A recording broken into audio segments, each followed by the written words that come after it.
antes de entrar con el invitado, vamos a poner el siguiente reportaje que nos describe el primer año del presidente Daniel Noboa en el poder.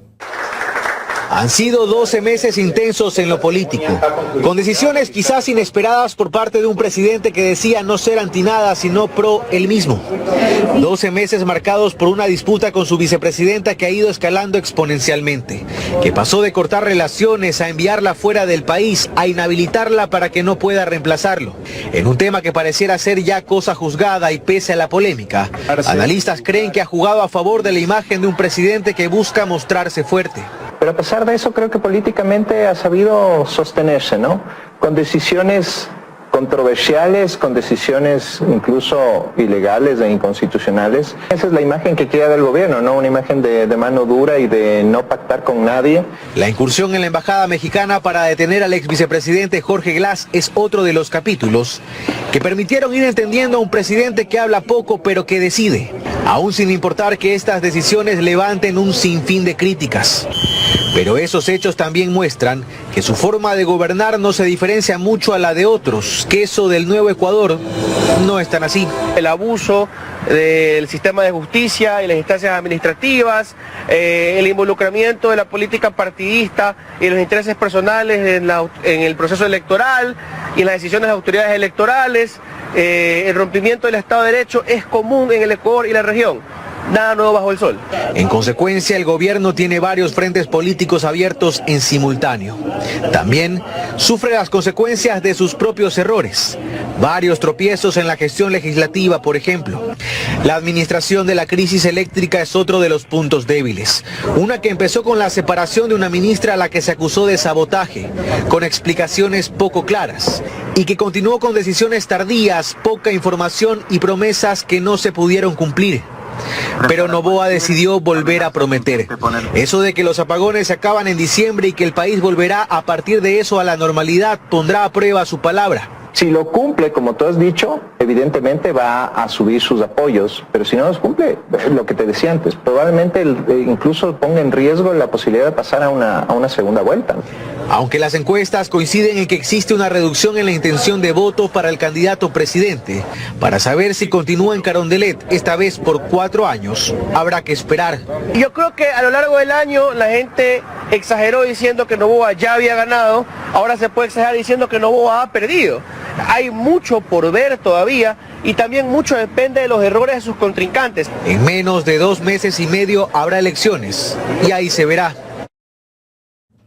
Bueno, ahí estaba el reportaje que presentó ayer Teleamazonas sobre el primer año de gobierno de Daniel Noboa. Hoy cumple 1 año en el poder Daniel Noboa. Y bueno, este tema lo vamos a analizar con Daniel Granja, él es experto en comunicación política.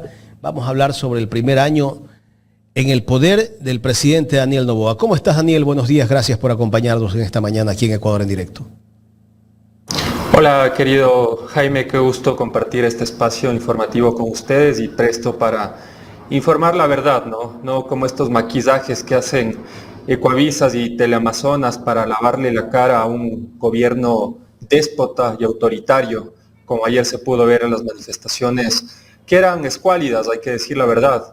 Eran 3 cuadras, pero utilizaron un contingente de más de 1000 policías para reprimir a la ciudadanía. Esto es un poco la síntesis de Noboa, ¿no? Un gobierno que provee de bombas caducadas a la policía, mientras a las personas les secuestran, les roban, les extorsionan, pero esto no se visibiliza en estos medios pautados que tienen grandes ingentes económicos gracias al gobierno de Noboa. Casi 7 millones de dólares está invirtiendo el gobierno en bombas lacrimógenas. En este momento de supuesta crisis económica para el gobierno, que no hay ni siquiera para pagarle a las clínicas dializadoras. Sí, es lamentable, es la síntesis de este gobierno, ¿no? Este gobierno que paga para que repriman, mientras a mí me rompía el corazón ver a una mujer en una gasolinera que fue secuestrada y su bebé quedaba en desamparo gracias a esta inseguridad que ahora golpea a todos los ecuatorianos. Este gobierno está más ensimismado en tratar de sacar TikToks, en sacar de pautar. Era más de 7 millones de dólares que se les pasa a estos medios para que justamente no digan la verdad de lo que ocurre en el Ecuador, pero para eso estamos nosotros, ¿no? Para decir lo que pasa en este país, como por ejemplo, estimado Jaime, las pérdidas que están ocasionando los apagones, ¿no? Que ya son cerca de 7.500 millones de dólares de pérdidas, y no lo digo yo, lo dice la Cámara de Comercio de Quito, que es pana de Daniel Noboa, pero incluso ellos ya alzan la voz por la incompetencia de este gobierno. También cerca de 1.300.000 personas van a perder el trabajo, según estimaciones de la pequeña y mediana Cámara de Industria del Ecuador, de Francisco Vergara. Estos son los datos que nosotros necesitamos transmitir a la ciudadanía, porque si no quedan en estas pequeñas cápsulas o en estos relatos mentirosos por parte de este gobierno autoritario que no tiene más que el marketing, porque las obras no se ve y a la gente se le vacuna y se le mata a diario. Ayer, justamente en horas de la tarde, fue asesinada una guía penitenciaria, mientras en Quito se reprimía al pueblo. Acá en Guayaquil asesinaban a una guía penitenciaria. Es lamentable porque entiendo que incluso esta guía ya pidió que se le releve de este lugar y se le envíe a otra provincia por las alertas que tenía que iban a atentar contra su vida, pero no lo hicieron y esto es lo que causa, ¿no? Causa muerte de guías, causa muerte de ciudadanos. Y vamos con datos importantes y claros, mi estimado Jaime. Hay que indicar que en estos últimos meses del gobierno de Noboa, entre enero a julio del presente año, 3 delitos han incrementado exponencialmente, como son las extorsiones, la estafa y la violación. En el 2023 las extorsiones estaban en 8.930. Solamente hasta junio de 2024 ha incrementado casi al doble, a más de 15.800 delitos de extorsión. Vamos con las estafas. En el 2023 habían 14.106. Solamente hasta julio de a 15.132. ¿Y qué decir de las violaciones? En el 2023 hubo 4.219 y en el 2024 ya se registró 4.390. Es decir, es insólito, es una bofetada a la cara de todos los ecuatorianos lo que posiciona a Daniel Noboa, que ahora ya podemos vivir en paz, que ahora ya disfrutamos de un nuevo Ecuador. Eso es una mentira que debe ser repudiada por el pueblo ecuatoriano, porque nosotros somos los que sentimos estos efectos a causa de recortar todos los gastos en seguridad, en educación, en salud. Eso es la muestra de lo que es este gobierno, un gobierno mentiroso y obviamente que utiliza a las fuerzas del orden para reprimir al pueblo organizado. Claro, el gobierno dice que las cosas están mejor que antes y que ha resuelto problemas de otros gobiernos. Ya hace pocos días, incluso, antes de ayer, anunció que en diciembre terminan los cortes de luz. O sea, ya en 8 días ya no tenemos corte. No dio fecha. O puede ser tal vez el 28 de diciembre que terminarán los cortes de luz. Pero nos vive diciendo todos los días que las cosas están mejorando, que el país está mejor y que es el gobierno que resuelve los problemas del Ecuador. ¿Qué problemas ha resuelto este gobierno? ¿Ha cumplido, Daniel, este gobierno con sus ofertas de campaña? Los problemas que ha resuelto son que durante décadas su familia y sus panas queden solventados económicamente. Si ya era la familia más millonaria del Ecuador, con lo que han robado, y lo digo así textualmente, con lo que han robado, ya tienen para que sus futuras generaciones vivan mucho mejor que todos los ecuatorianos. Es una vergüenza lo que está pasando en este país. Es una vergüenza vivir de estos mitos que se caen con datos objetivos. Vamos con datos, mi querido Jaime. A ver, vamos. En el plan de expansión del sector eléctrico no se ha cumplido absolutamente nada, mientras que la demanda de electricidad ha crecido a un ritmo promedio del 5%. Los últimos 3 gobiernos de Moreno, Lasso y Noboa, Molano, la dinastía del desastre del Ecuador, han recibido por parte del FMI cerca de 15.000 millones de dólares. ¿Dónde fueron esos fondos? No se han invertido ni un centavo en el sistema eléctrico nacional. El país se cae a pedazos. Es insólito lo que está ocurriendo en este país, que en menos de 7 años ha logrado destrozar una política energética que en un momento determinado, en la época de la Revolución Ciudadana, llegó a ser el 5º país del mundo en tener seguridad energética. Y no lo digo yo, lo dice el Consejo Mundial de Energía. Entonces, esta es una síntesis para indicar cómo los datos destrozan a estos relatos y estos mitos que se van creando a través de TikToks, a través de estos medios pautados, a través de estos influencers que les vacunan, como lo hacía el señor Fernando Villavicencio, para ocultar la verdad al pueblo ecuatoriano. Pero la verdad es una sola, y el país está peor, está totalmente destrozado con el gobierno de Daniel Noboa. ¿Tú tienes más datos de lo que ha hecho y de lo que no ha hecho el presidente Daniel Noboa en este primer año, Daniel Granja? Claro, tenemos, ha sido una recopilación intensa de este último tiempo del presidente Daniel Noboa, que a mí realmente me ha tomado algunas semanas hacerlo y me ha destrozado el corazón, porque todas las cifras de gobierno están en rojo. No ha logrado solucionar nada en relación a seguridad, en relación a empleo, en relación a la crisis eléctrica. Son puros mitos. Y es doloroso y que el tema de ejecución presupuestaria del gobierno se encuentran en las más violentas del mundo. No es cuestión de presupuesto, porque ya lo tiene. Es cuestión de invertir y de ejecutar. Pero tiene a unas personas que desconocen de lo público. Desconocen, no tienen idea cómo realizar estos procesos de contratación. Estos últimos proyectos que contrató con Progen ya debían estar en marcha para darnos energía al país, pero nada de eso se cumple y me parece tan desastroso que ahora esta empresa le pide un pedido de extensión para que puedan cumplir sus demandas, cuando hay contratos que ya te especifican cuándo ellos deben entrar en operaciones. Entonces, somos una burla ante el mundo en todos los sentidos, y creo que se va a proyectar, si no paramos este desangre económico, de seguridad y político, en convertirnos en una posible Haití, en un país que no tiene órganos de control, en un país lleno de barbarie. Esto es lo que nos está llevando estas políticas totalmente antipopulares, antipueblo, por parte del gobierno de Daniel Noboa. En el tema seguridad, ¿qué podemos, qué has revisado en el tema seguridad, en tema de inversión? Hablaba el gobierno del aumento del IVA, que iba a ser para seguridad. ¿Cuánto se ha invertido? ¿Tú tienes esas estadísticas de la inversión que ha hecho este gobierno, tanto en el plan Fénix, este plan que nos siguen hablando que existe y que está en marcha y que está dando resultados? Claro que sí.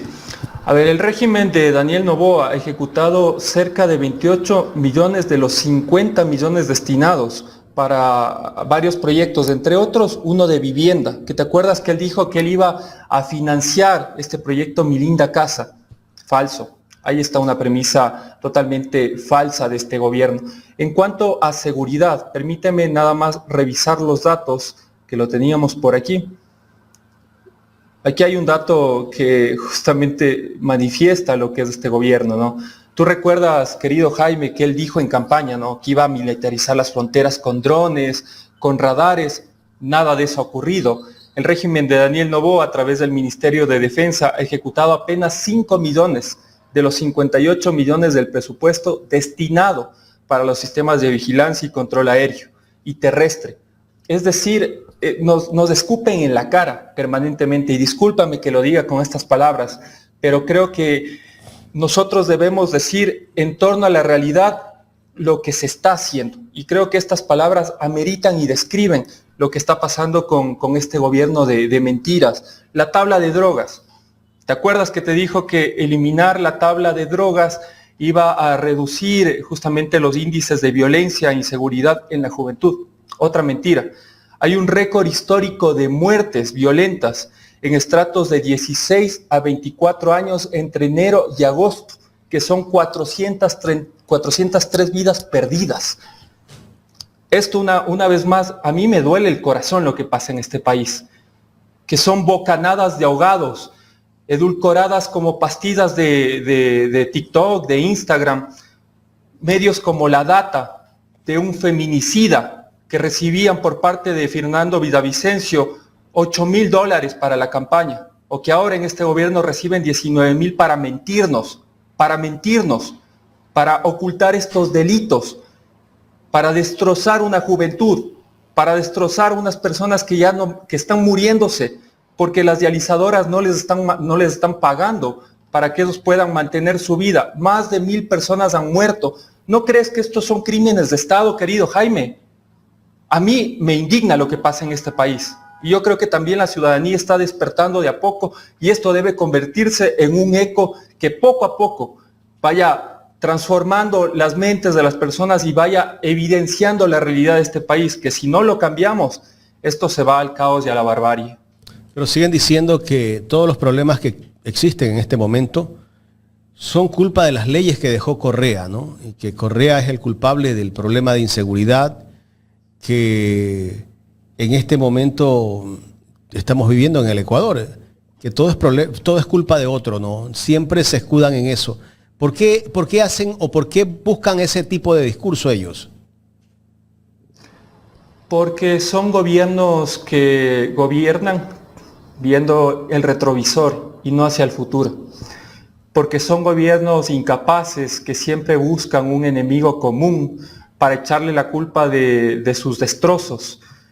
Y en este caso ha sido el chivo expiatorio la Revolución Ciudadana, ¿no? Desde el gobierno de Moreno, desde el gobierno de Guillermo Lasso y ahora el gobierno de Daniel Noboa, pero nada de eso es real.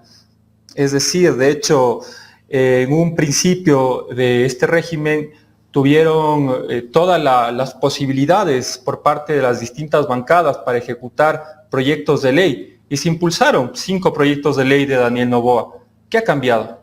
Te pregunto a ti, Jaime. No ha cambiado absolutamente nada. Pese a que ellos decían que es culpa del correísmo, ahí está una muestra evidente de lo que es este gobierno. Durante los primeros meses, 5 proyectos de ley fueron aprobados por parte de la Asamblea Nacional. No ha mejorado en nada este país y al contrario, cada vez retrocedemos más. Hay un balance que a mí justamente me estaba revisando hace unos minutos, que cerca de... Permítame un segundo, por favor. Mira, que cerca de 1.2 millones de ecuatorianos tienen la intención de emigrar. Estos son desplazamientos forzados, no es migración. Son territorios que están ahora siendo ocupados por parte de las bandas organizadas, que operan libremente aquí en el Ecuador, porque la señora Palencia, como es muy bravita para golpear escritorios, no tiene esa voluntad ni esa firmeza para combatir al narcotráfico, porque este país es una lavandería de dinero. ¿O qué crees que esas 2 hermanas que vinieron acá al Ecuador, qué iban a hacer con ese dinero?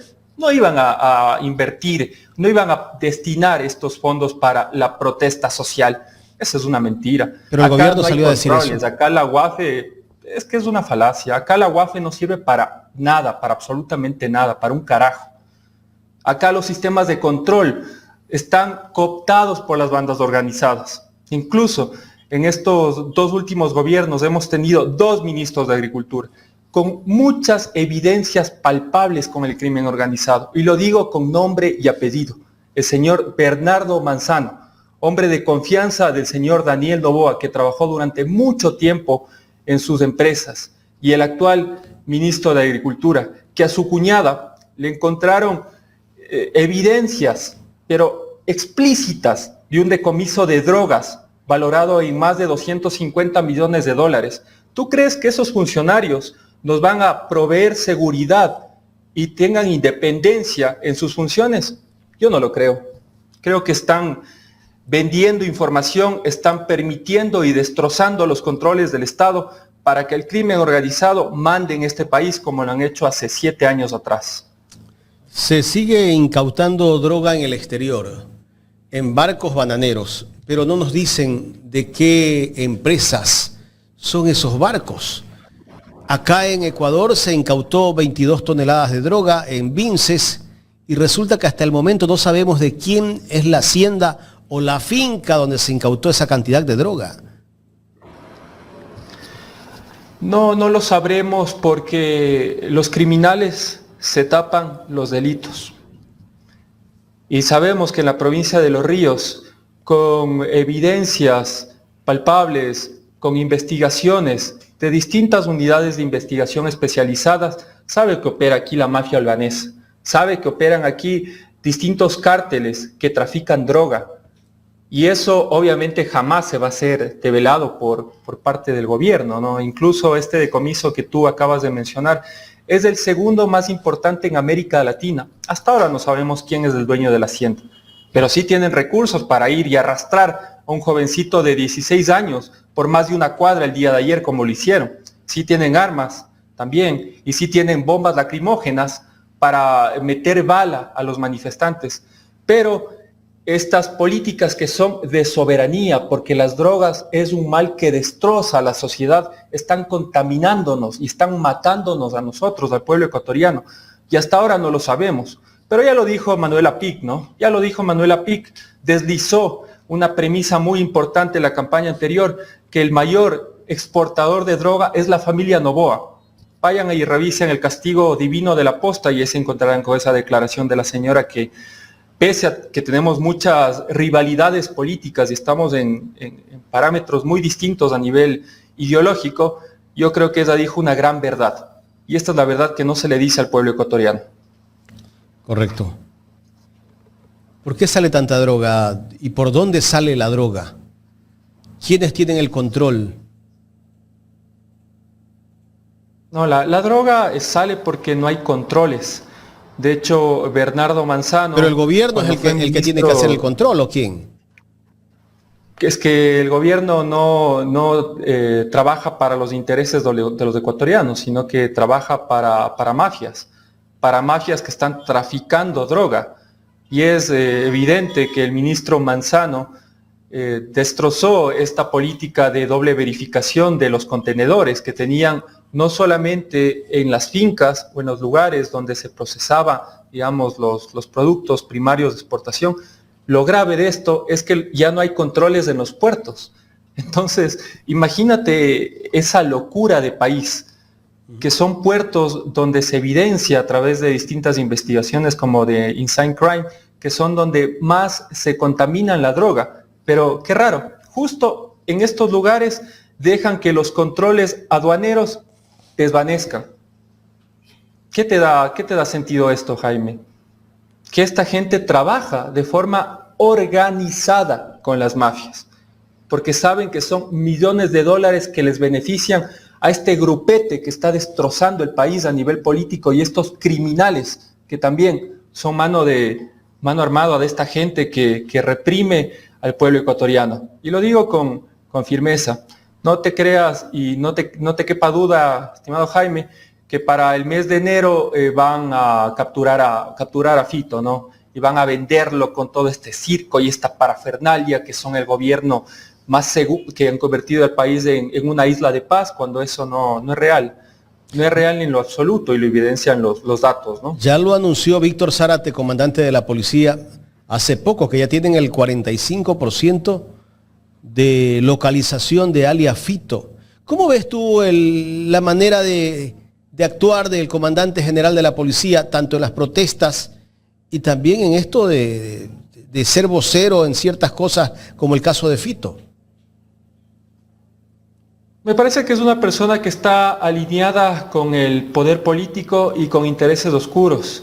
Si él realmente quisiera que exista una buena gestión en la Policía Nacional, a través del Ministerio del Interior harían una depuración, porque hay narcogenerales que están operando para muchas bandas organizadas.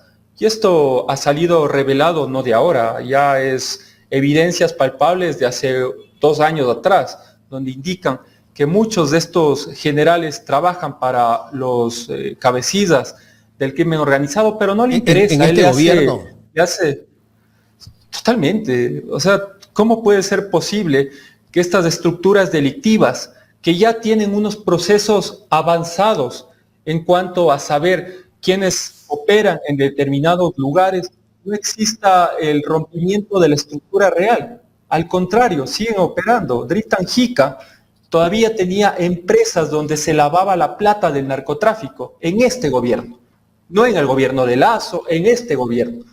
Es decir, la investigación León de Troya, donde evidencia los tentáculos del poder político con el narcotráfico, tuvo que cambiar el delito para hacer una delincuencia organizada, un delito de narcotráfico por el cual está procesado Danilo Carrera. Pero en realidad era narcotráfico, porque aquí se podían evidenciar las relaciones desde el poder político, desde el crimen organizado, y cómo a través de estas estructuras destrozaban el Estado y lo cooptaban para colocar a malos funcionarios que apliquen estas políticas que están destrozando el país.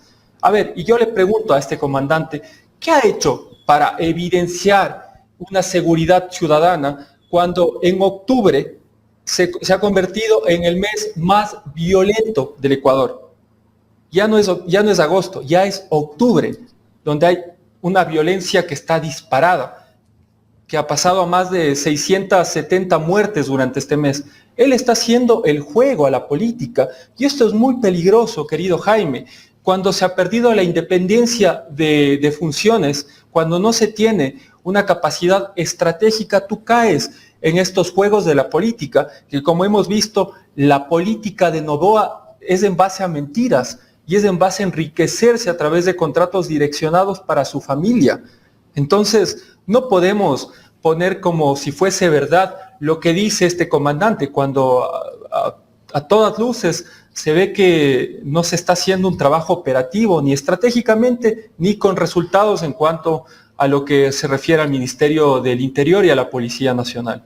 El gobierno ha identificado, creo que son 22 bandas o grupos de delincuencia organizada, que los denomina también terroristas, que hay en el país. Ahí está la mafia albanesa.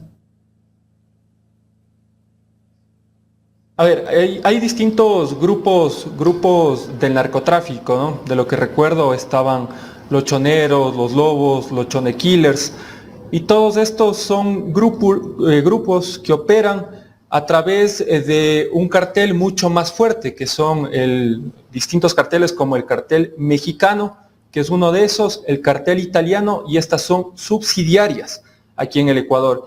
Es decir, nosotros, de ser un país de paz, nos hemos convertido en el mayor brazo ejecutor de grandes carteles del narcotráfico. Y esto ha sido por lo que te describí antes. Ya ¿Y no desde hay qué gobierno procesos empezó reales. esto? No, esto empezó desde el gobierno de Lenín Moreno, con una María Paula Romo que le entregó las cárceles a las bandas organizadas. Recuerden ustedes, pueblo ecuatoriano y personas que nos están viendo en este momento, que antes de ese periodo, en las cárceles eran distribuidos según el rango de peligrosidad de los PPLs. Vino Moreno, vino María Paula Romo, destrozaron las políticas de seguridad, las bandas se comenzaron a unificar según los choneros, según las águilas, según los lobos, según, digamos, pertenecientes a estas bandas, y comenzaron a operar desde adentro. Comenzaron desde adentro a extorsionar a los demás PPLs. Desde adentro comenzaron a tener operatividad y brazos de ejecutar. Claro, las masacres es ilógico lo que dice Daniel Noboa, que ya habíamos pacificado las cárceles. Para nada, señores. Más de 500 muertos durante los gobiernos de Moreno, Lazo y Noboa. Que yo digo a estas personas, obviamente, con toda la fuerza del Estado, pero también con políticas de rehabilitación social. Ahora las cárceles se han convertido en universidades del crimen organizado. Recuerden nada más que incluso Fito tenía tilapias, ellos podían hacer fiestas, tenían grafitis, cerdos. Cada uno de estos pabellones, habían festejos cada vez que ellos enviaban una carga importante de narcotráfico. Yo vivo por aquí, por el norte de Quito, querido Jaime, y me parece una locura que cada mes tiren juegos pirotécnicos de la nada. ¿Qué significa eso? Dentro del argot del crimen organizado, es festejar que un envío de drogas estuvo muy bien ejecutado. Y eso es lo que pasa en Quito. No me imagino lo que pasa en Guayaquil, lo que pasa en Durán, que es una de las ciudades que son dos ciudades de las más peligrosas del mundo, no solamente de América Latina, que son evidencias palpables, que como ciudadanos los podemos ver. Pero acá tenemos a las autoridades vendadas de las manos y obviamente trabajando a favor de estos grupos que están destrozando el país. El gobierno identificó a todos estos grupos, te decía hace un momento, pero ¿cuándo identifica a los bancos o las instituciones financieras que lavan el dinero? No, eso jamás lo van a hacer. Eso jamás lo van a hacer porque entre ellos no se pisan la cola. Y hay evidencias muy palpables de que el Banco de Guayaquil es una lavadora de dinero, que incluso cuando Guillermo Lasso fue posicionado como presidente, hubo un sinfín de publicaciones internacionales donde criticaban esto, porque el tipo lava dinero del narcotráfico. Incluso, no lo digo yo, lo dice el propio Fernando Villavicencio, que en los chats donde tiene que hubo un banco que financiaba las conductas delictivas de narcotraficante Leandro Norero. ¿Qué hizo Zurita con esta información? ¿Qué hizo el intachable dueño del portal Marlon Puertas? Se la guardaron. Eso es la síntesis de este país. Una élite política criminal con medios de comunicación que en base a $300, porque eso es lo que le pasaba a Villavicencio, este mamarracho de Marlon Puertas, se callaron estos crímenes de Estado, porque que financien un banco o que tenga unos dineros ilícitos del narcotráfico en esto es destrozar el tejido social de todos los ecuatorianos, es no tener controles, es no saber quiénes están detrás de determinadas organizaciones sociales, de determinadas construcciones de vivienda, de determinadas, incluso te diría yo, cuerpos especializados como bomberos. Tú recordarás hace unos meses atrás, incluso fueron asesinados unos bomberos en Durán, que se investigó posteriormente que esos operaban con una banda delictiva. Es decir, toda esta máquina de financiación ilegal que tiene por misión el Estado de controlar, no lo está haciendo. Es por eso que donde tú tocas, en cada entidad de este país, tú tocas y sale pus. Y es hora de cambiar. Esto se debe hacer un cambio rotundo con personas especializadas, con un gobierno que tenga experiencia, con una mujer como Luisa González, que tiene la determinación y la convicción y los años de trabajo dentro de lo público y que conoce las demandas de la sociedad para poner un pare a esto. ¿Y cómo está la cosa en cuanto a lo político en Quito con el tema de Daniel Noboa? ¿La gente todavía sigue creyendo o hay mucha gente desilusionada con este gobierno? Yo creo que la gente está despertando de a poco. Yo soy una persona de a pie, siempre trato de caminar, de conversar con las personas y créeme, en las conversaciones cotidianas que tengo con taxistas, con las personas del barrio, con las personas de la tienda, con tenderos, ellos están realmente decepcionados de lo que ha pasado, porque no es cosa menor. El hecho de que a través de los apagones tengamos 7.500 millones de dólares de déficit, esto impacta directamente en la economía de la sociedad. Se han cerrado negocios, la gente se siente con miedo permanentemente. Y yo creo que estos golpes que le están dando al bolsillo de las personas están haciendo que la mirada de Daniel Noboa esté cambiando. Y ahora la gente lo ve como una persona déspota, como una persona antidemocrática, como un peligro para la sociedad y para la democracia. En las conversaciones que hemos tenido con las personas, gran porcentaje de las personas ya no creen en Daniel Noboa, porque ninguna de sus promesas fue cumplida. Ya te pasé revista del tema de vivienda, el tema de seguridad, el tema social, el tema educativo. Ninguna de las propuestas ha cumplido el presidente Daniel Noboa. ¿Y esto de los 3 palos, cómo lo tomó la gente de Quito cuando lanzó ese mensaje? Es una falta de respeto, es una falta de respeto cómo a través de estos mensajes que aluden a esta conducta de macho alfa que se cree destinado por Dios para cambiar el país, pero ya cuando la ciudadanía siente todos los destrozos que está ejecutando estas malas políticas de gobierno nacional, se indigna. Y yo creo que el mensaje de Daniel Noboa causó indignación en las personas, porque está bien, en un momento determinado tenía una popularidad bastante importante, pero gracias a su autoritarismo, a su falta de visión política, a su falta de inversión en lo público y a sus negociados corruptos, obviamente esto termina siendo una bomba de tiempo que detona en su cara y, lo más lamentable, en la economía del pueblo ecuatoriano.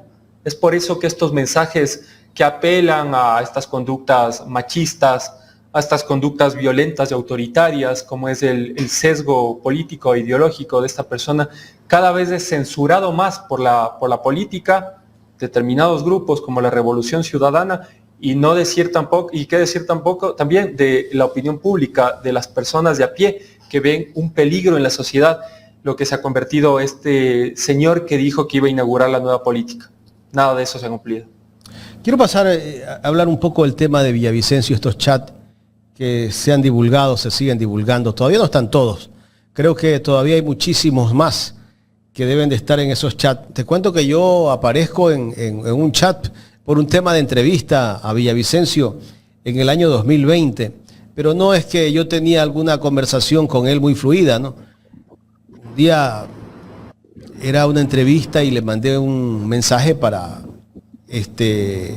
quedar de acuerdo con la entrevista y dejarle un flyer, y ahí salgo yo, o sea, sale mi nombre. Eso para mí significa que esos chats sí son ciertos. Eso de que quieren decirnos que son mentiras, que son alterados y que son falsos, desde mi punto de vista, para mí no cabe eso. ¿Qué piensas tú? No cabe, es real. Todos los chats son reales, de hecho, porque la investigación de La Posta, que yo tengo muchas críticas de este portal, pero ha hecho una inmersión a un archivo, imagínate, querido Jaime, de más de 9,000 archivos, 68 gigabytes de fotos, imágenes y documentos, donde se evidencian cómo este gran padrino de Villavicencio, este ídolo de barro, era la persona que operaba con el poder político y el poder mediático en el Ecuador. Y a través de ser asambleísta del Ecuador, él negociaba directamente con el Banco del Pacífico. Esto es importante recordar, que en estos chats se revela cómo Villavicencio quería vacunarle al Banco del Pacífico y también quería que su querido amigo Marlon Puertas reciba financiamiento porque estaba quebrado. Así operaba este señor, ¿no? También recuerda que lo que te dije hace unos pocos minutos, querido Jaime, cómo Villavicencio le trataba como un empleaducho a este señor Marlon Puertas, ¿no? Justamente él le recriminó por una información que reveló el portal La Historia en contra del asambleísta Marco Troya, que era decidor el voto de Troya para que Villavicencio luego pase a ser, como fue presidente de la Comisión de Fiscalización. ¿Villavicencio que protegía a Troya? Que está aquí. No, necesitaba obviamente la votación de Troya, de toda esta gente que supuestamente es independiente, para que el gobierno siga maniobrando a nivel político a través de sus casos de fiscalización y obviamente a través de sus proyectos de ley. Entonces Noboa era el alfil político de Guillermo Lasso. Y no solamente a ese nivel, también él tenía la capacidad de extorsionar al gobierno de Lasso, también se deja entrever algunas informaciones que él pretendía extorsionar a narcotraficantes con $200,000, ustedes recordarán que salieron también unos chats como el abogado de Villavicencio quería extorsionar a un narcotraficante que ya murió que fue asesinado hace unos meses atrás. Entonces, estos chats revelan a cuerpo entero de lo que es Villavicencio, donde también sale salpicado la asambleísta de Creo, Ana Belén Cordero, donde se muestra la evidente censura, autocensura de Cristian Zurita y de Marlon Puertas, donde ellos ya tenían la información León de Troya meses atrás para publicarla, pero prefirieron callar. Entonces yo me pregunto, ¿quiénes son los narcoperiodistas aquí? ¿Quiénes son los narcoperiodistas? ¿Nosotros los que levantamos la voz o esta gente que se calla y que teniendo información sensible no publica ante la opinión pública? Ya las personas conocerán, ya hay muchos delitos más graves, querido Jaime. Yo me pasaría durante un programa entero contigo para evidenciarte como la relación tan oscura entre Álvaro Rosero, el director de EXA, con el agente económico de Villavicencio, o como este troll center que tenía Villavicencio operando desde la Asamblea Nacional. Él sí tenía un troll center, Nos acusan a nosotros, a personas dignas que operamos estas cloacas, y no lo hemos hecho jamás en nuestra vida. Y yo lo digo con nombre, María Clara. Ella era la operadora de Fernando Villavicencio en el Troll Center, que hacía campañas de desprestigio y oposición en contra de una asambleísta de nombre Mireya Pazmiño, que incluso se metieron con la vida, con la integridad de una mujer que murió el otro año, de una persona que levantó la voz en contra de la consulta popular de Guillermo Lazo. Tú lo has dicho.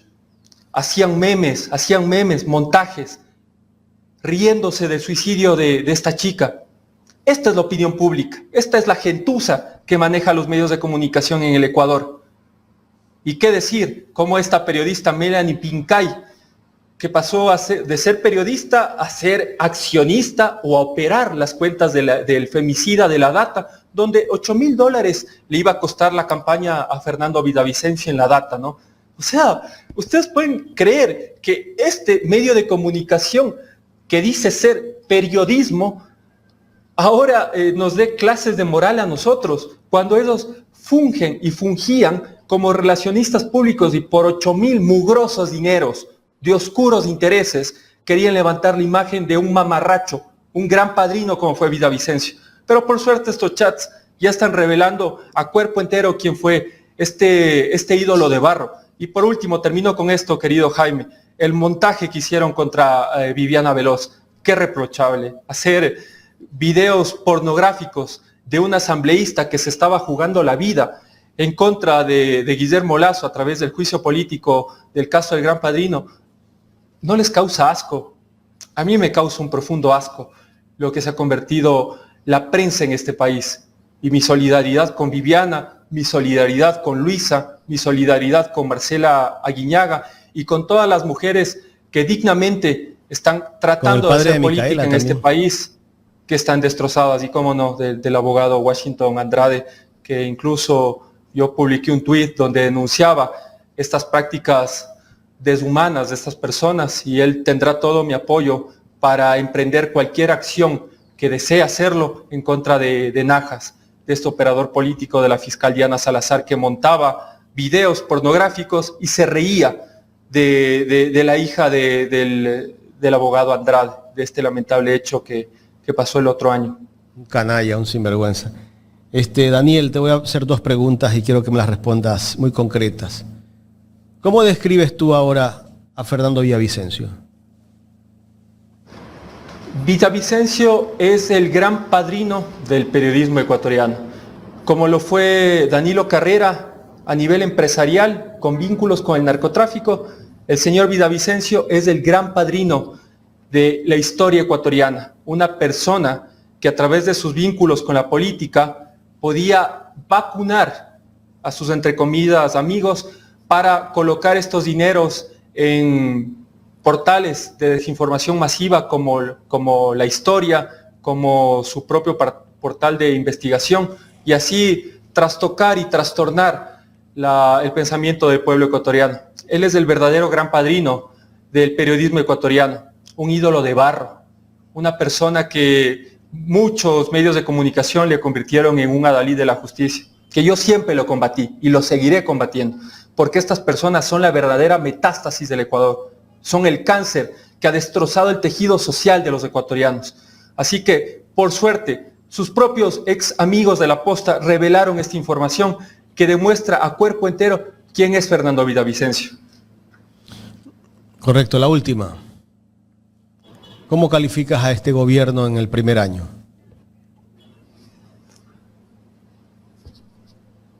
El peor gobierno de la historia. Yo pensé que los gobiernos de Guillermo Lasso y de Lenín Moreno eran lo peor que le pudo pasar a este país, pero siempre se puede superar y bajar la vara. Y me parece que el gobierno de Noboa es el peor de toda la historia y es lo peor que le está pasando al pueblo ecuatoriano. No hay luz, no hay seguridad, no hay educación, no hay salud. Y él pretende vendernos la ficción de que ahora este es un país de paz y que él está combatiendo el narcotráfico, cuando la verdad no es así. Así que yo hago un llamado público al pueblo ecuatoriano para levantar nuestras conciencias y nuestra voz de indignación, y que de manera pacífica, en las urnas, se cambie el destino de nuestro pueblo y que exista un giro de 90 grados, porque no podemos seguir así. Y también hago un llamado a la comunidad internacional, a los veedores internacionales, a estar muy atentos de lo que haga la señora Diana Tamay en estas elecciones. Este espurio Consejo Nacional Electoral, que ya terminó su periodo, pero de forma autoritaria se están prolongando en fusiones. Entonces, a la comunidad internacional, a los veedores, yo pido públicamente que se haga un seguimiento muy pormenorizado, que vigilen la democracia en este país, porque evidentemente se ha destrozado cualquier entidad de control y estamos en manos de las peores personas, de sociópatas, de gente que no quiere el bienestar para ellos, solamente enriquecer sus bolsillos. Este es el momento de despertar, pueblo ecuatoriano. Y yo creo que el pueblo le va a dar una bofetada a este gobierno de cartón y va a volver la paz, va a volver la seguridad y va a volver un gobierno que nos dé oportunidades a través de una digna representante del pueblo ecuatoriano, que será la señora Luisa González. Gracias, Daniel Granja. A ti, Jaime. Un abrazo. Gracias a Daniel Granja, experto en comunicación política, conversando con nosotros en esta mañana aquí en Ecuador en directo.